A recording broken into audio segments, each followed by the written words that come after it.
Right then, we're going to do some under bonnet checks now, and what we want to be looking for is the engine to be cold. So there's a few things people do to try and trick you. Like they'll start the engine up if the battery runs flat overnight. They'll start the engine up to charge the battery back up, so you get to it, the engine's warm, and you're thinking, wow, why is it warm? Well, if they've been out driving it, then there's not a lot you can do about that really. But ideally, you want the engine cold. You want to start it from cold. You want to check all your levels cold. Make sure they ain't been at it before you get there. That's what you're looking for. So we've come to the car now. We want to buy the car. We're thinking, right, what checks can we do? Oil level. First thing I look at. Pull the dipstick out and re-dip it after you've cleaned it, of course. And what we're looking for now is the level of the oil. So this one is here. This is the minimum mark. This is the maximum mark. So anywhere in between there really is acceptable, but you want it close to the maximum mark.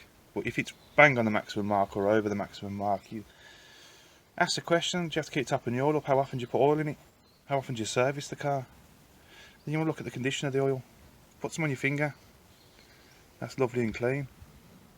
That's what you want to see. Nice clean oil. But with diesels you're going to get a lot of carbon in there, so don't worry too much about black oil. It's the level we're looking for more than anything. That's the oil check. We're going to look at the coolant bottle. This has had a new engine, so the old engine blew up, it overheated, so we've got all this residue around the expansion tank, which I'm not too worried about because we know the engine's a new engine and that was remnants of the old engine. So you look at your coolant level, you want it between the minimum and the maximum mark, anywhere in between them two marks. We're happy. Also, is the coolant a nice colour? It's not dirty and horrible, and you take the cap off. Because the engine's cold, you can take the cap off, have a look, get your nose in there, have a good old pipe around, grab a hose, squeeze the hose, see if the level changes when you squeeze the hose. That's good. So we know there's coolant through the engine.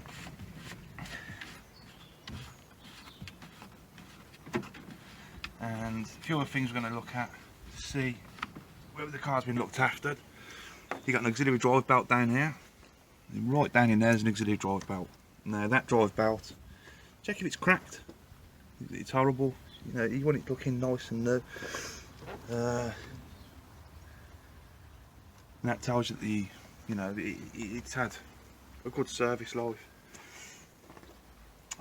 Covers, are all the covers in place? Are they all solid? There's nothing hanging off? Has people been in there and broke things, and people who don't know what they're doing basically? Is all the wiring all nicely tucked away and it's all in the holders? Things clipped in properly. Just basically you check and see if it's been messed with.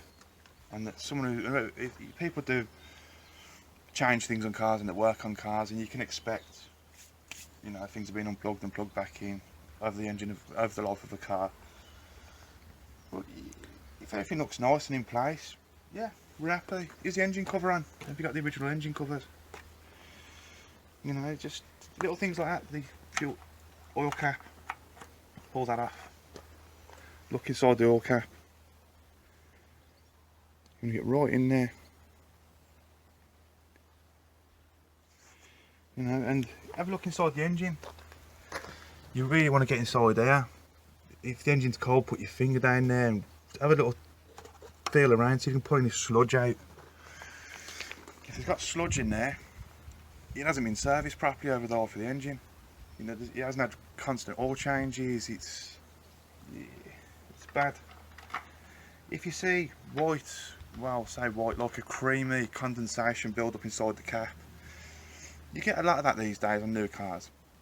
So don't worry, don't think your gasket's blown, because we're going to do that check anyway. So yeah, don't worry about too much of cream inside the cap, because you do get it on a lot of cars.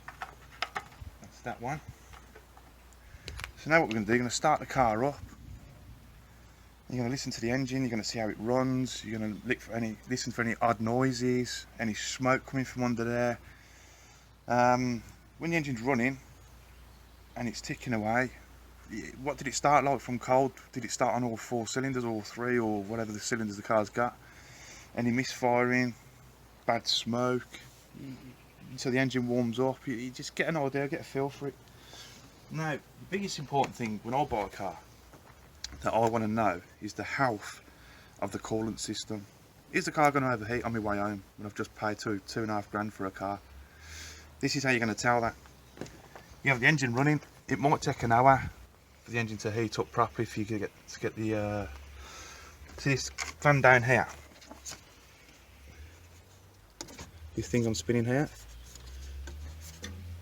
That is a cooling fan. So what that does, when the engine's at optimal running temperature, the thermostat's wide open, the engine's hottest it can get, so we now need to cool the engine down. So what the car's going to do, it's going to switch that fan on to cool the engine down while it's sitting there idling. Now that fan's got to come on, it's got to cool the engine down, and the fan's got to turn itself off. If the fan stays on, you've got problems. If the fan don't come on at all and it overheats, you've got problems. You can walk away, you've just saved yourself some dough. That is probably the biggest thing you really need to do when buying a new car or second-hand car. You want that fan to come on and to go out. That is very important. Don't buy the car until you've seen that. So, because you know then we've got a healthy coolant system. The engine's not going to overheat. It's not going to blow up on you on the way home. Someone's just sold you a dodgy car. What else have we got? Yeah, look for oil leaks. Get your head underneath the car. See where the car's been parked. Look at the patch. If the car's parked on someone's drive, where they always park it, look at the ground underneath the cars. It'll got a big black oil patch. If it has, ask them, what's this oil? Where's it from? Ask the owner. Does this car, any known faults with this car? Do you know of any faults with this car? And see what they say. Yeah, so get your head underneath the engine, look for oil leaks, because you don't want a car with oil leaks, you really don't. You're going to get them on old cars, high mileage, but as long as it's not a bad oil leak, bit of sweating here and there, you've got to expect it, especially on diesels. Diesels love to leak oil, but as long as it's not a bad oil leak, you know, we should be alright. What else have we got?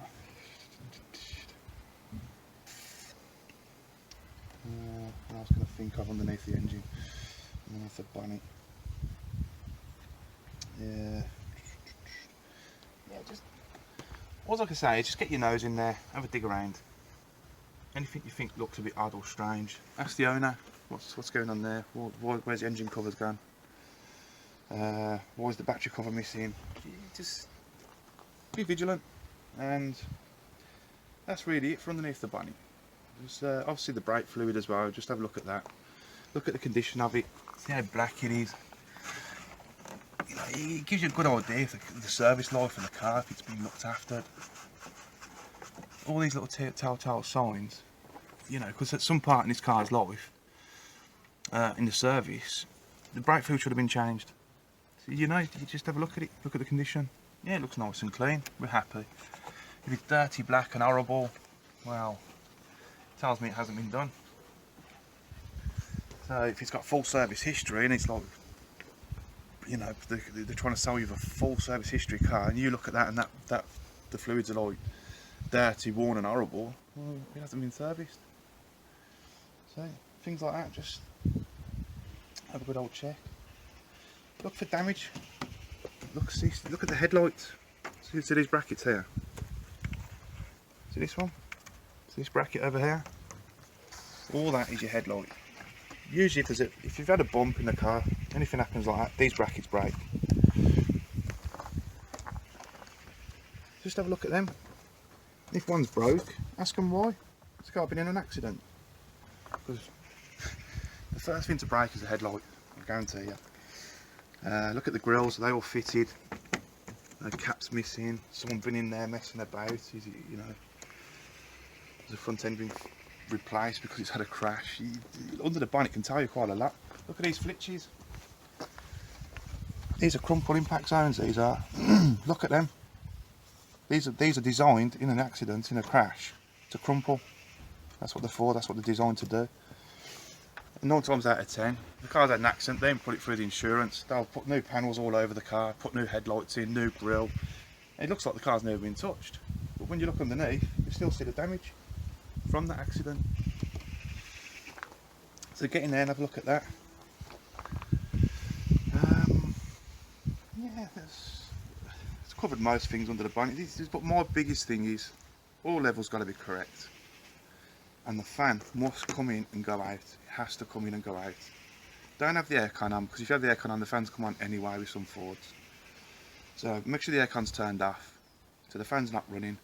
And when the engine's up to optimal running temperature, the fan will come on, cool the engine down, then go off. Then we're happy. We can then hand our money over if everything else checks out okay. And I'll leave that there with the underbonnet checks, and yeah, just keep it simple. Right then, so we're going to do some bodywork checks, see if the car's had any accidents or general condition of the whole car. I mean, people like the car to look nice as well as drive well, and yeah, so we're going to do a few checks. So any little things, reflectors, are they cracked? Because a cracked reflector can indicate the car's had an impact at some point. And don't bother changing them. It can hold a multitude of sins. Look for gaps around all the doors, the panels, the lights. Look at all the gaps. Do the gaps all? Do they sit nice? Is it the gap closed there? Yeah. See, let's do a demonstration. Let's have a look at some gaps. Come around this side. Like this door.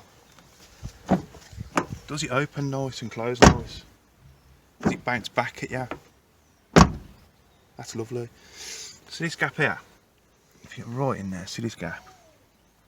That gap needs to be even all the way down to the bottom of the door. If it's closed down there and open up here, you're thinking, well, it's not right, because they don't let them out of the factory like that. All the doors, check them. Lovely. The door don't slant, you know, it's not bouncing back at you. You don't have to force it closed. Because the newer the car, the better. The things are more smoother and nicer, panel work wise. Look at the roof. Get your head down. Look at it. There's any dents in the roof. You know, just because the roof, it's got dents in the roof. Then obviously someone's been jumping all over it at some point. Mirrors, they secure. Maybe smashed off and someone just jumped it back on with some cable ties, you know. Go to the front of the car, look down it. Take your eye all the way down the side of the car. So when you do this and you look down the contour of the vehicle, any little dents, little pings, they're going to stick out like a sore thumb when you look at it like this. And you're looking for different colours in panels. So you look at the colour of the bumper compared to the wing, to the bonnet, to the door.